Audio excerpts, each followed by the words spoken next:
Elias Thorne, a widower, was invited to dinner by the sheriff only to wake up the next morning accused of his own wife's murder. Behind this monstrous deception were the corrupt Sheriff Brody, Mayor Caldwell, and Silas Grimshaw, eager to seize his late wife's silver mine. Yet a relentless pursuit of truth and the help of unexpected allies allowed Elias to unravel the conspiracy. Discover how one man defied an entire system to clear his name and bring the villains to justice. The scent of roasting venison filled Sheriff Brody's cabin, a rare luxury in the struggling town of Havenwood. Elias Thorne, a widower barely 2 months removed from his wife Sarah's passing, shifted uncomfortably in his seat. Brody, a man whose smile rarely reached his eyes, had insisted Elias join him for dinner, ostensibly to check in on him. Elias, still reeling from grief, felt a flicker of unease. But Brody had been kind enough during Sarah's funeral, even helping with arrangements. He felt he couldn't refuse. The evening progressed slowly. Brody spoke of town matters, hinting at the recent economic downturn and a rising tide of discontent. He seemed particularly keen on Elias's opinions regarding certain local landowners, subtly probing his views on their feuds and dealings. Elias, distracted by his sorrow and the unusual attention, answered vaguely, his mind often drifting back to Sarah. Brody refilled his glass several times with potent, homemade whiskey, assuring him it would help him sleep. Elias, unaccustomed to such a strong drink, soon felt a pleasant warmth spread through him, dulling the sharp edges of his grief. The last thing he remembered was Brody's low chuckle as he helped Elias to a spare cot.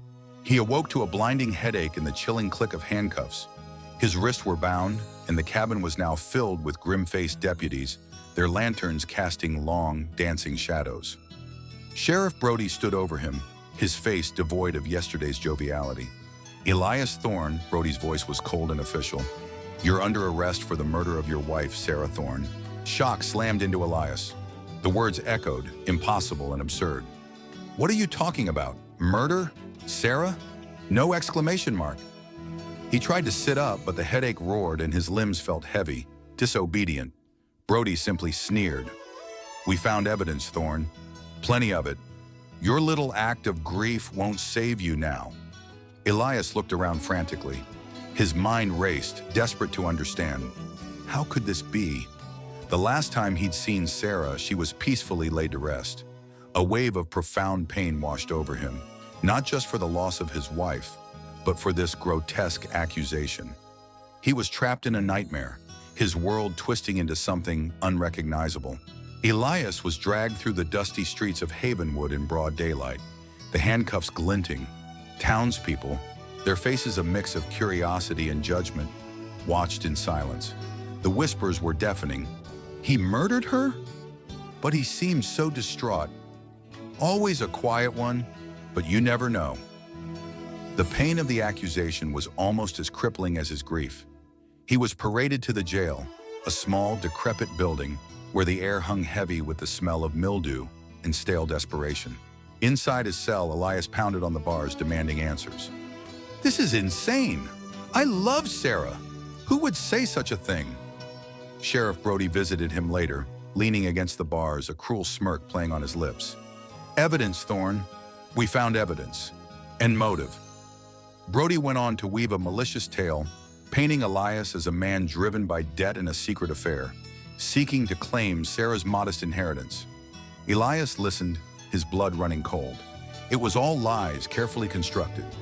He recognized the name of Silas Grimshaw, a local land speculator known for his shady dealings, mentioned by Brody as a witness. Grimshaw was a man Brody often associated with. Just as despair threatened to consume him, a quiet voice cut through his anguish. Martha Vance, the town's elderly seamstress, visited him the next day. Martha had known Sarah her whole life and often brought Elias food after his wife's passing.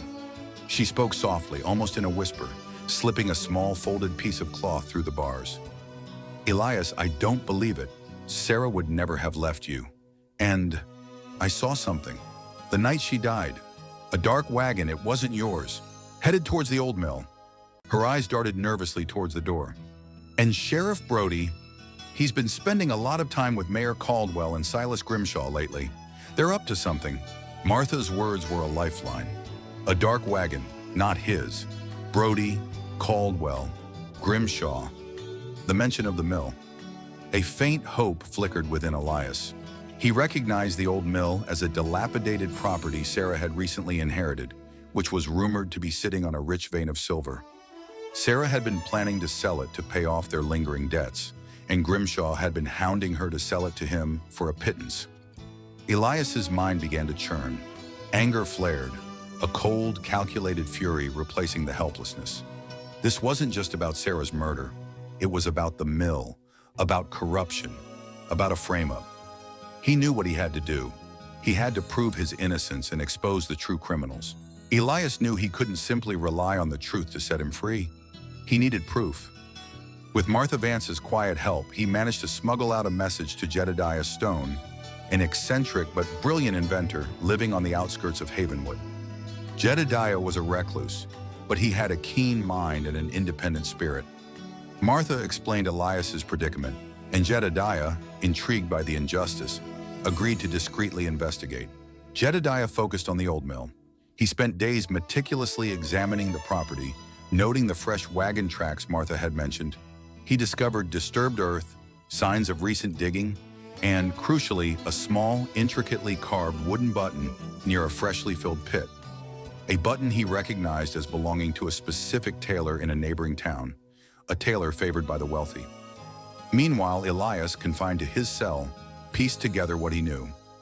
Brody's relentless questioning about Sarah's will, Grimshaw's unusual persistence in buying the mill, Mayor Caldwell's sudden support for the sheriff's claims. The pain of Sarah's death deepened with the realization that it was all for greed. Jedediah also noticed Brody and Caldwell's increasingly frequent visits to the mill site, often in the company of burly, unfamiliar men. He heard whispers of a new mining operation being planned there. Despite the mill's dilapidated state, the pieces began to click into place. They hadn't just murdered Sarah. They were planning to illegally mine the silver, using her death to seize the land without proper transfer. The anger in Elias grew to a simmering rage. His rage was cold and precise, fueling his determination to expose them. Jedediah, realizing the danger, decided to directly confront the authorities, but not in Havenwood. He traveled to the state capitol, seeking out Marshall Blackwood, a renowned lawman known for his integrity and his relentless pursuit of justice. Blackwood, initially skeptical of a reclusive inventor's tale, listened patiently as Jedediah presented his findings. The button, the suspicious digging, the strange behavior of Brody, Caldwell, and Grimshaw, and the timeline of Sarah's death. Blackwood's eyes narrowed. He knew the type. This wasn't just murder. This was a land grab, a conspiracy. A quiet fury ignited within the marshal. He assured Jedediah that he would act swiftly and discreetly. Elias's hope now lay with a man he had never met, and the wheels of justice, however slowly, had begun to turn. Marshal Blackwood returned to Havenwood under the guise of a routine inspection, accompanied by a small, hand-picked team of federal deputies. He moved subtly, gathering more evidence, confirming Jedediah's suspicions. The town was already tense, hushed, aware that something was brewing. The discovery of the silver vein beneath the old mill, confirmed by independent geologists brought in by Blackwood, solidified the motive. The trap was sprung at the mill itself. Sheriff Brody, Mayor Caldwell, and Silas Grimshaw, along with their hired thugs, were caught red-handed, attempting to smuggle out the first illicit silver ore. Blackwood's deputies moved swiftly, overwhelming the startled culprits. Brody and Caldwell, their faces contorted in disbelief and rage, denied everything. But the evidence was overwhelming. The stolen silver, the illegal mining equipment, and the undeniable links to Sarah's inherited property. The next day, Elias was brought from his cell to the town hall. In a packed, hushed room, Marshal Blackwood laid out the entire conspiracy. He explained how Sarah Thorne had been murdered, and her death framed on Elias so that Brody, Caldwell, and Grimshaw could seize her newly inherited silver-rich land. He presented Jedediah's evidence, the geologist's reports, and the confessions extracted from some of the arrested thugs. The townspeople gasped, their collective shock turning into a wave of righteous anger. Many had long suspected corruption, but the sheer depravity of framing a grieving widower, for murder was beyond imagination. The trial was swift and merciless. Sheriff Brody, Mayor Caldwell, and Silas Grimshaw were convicted of murder, conspiracy, and fraud. They were sentenced to hang, a stark and public display of justice, in a town that had long known only its absence. When the gallows claimed them, a collective sigh of relief rippled through Havenwood.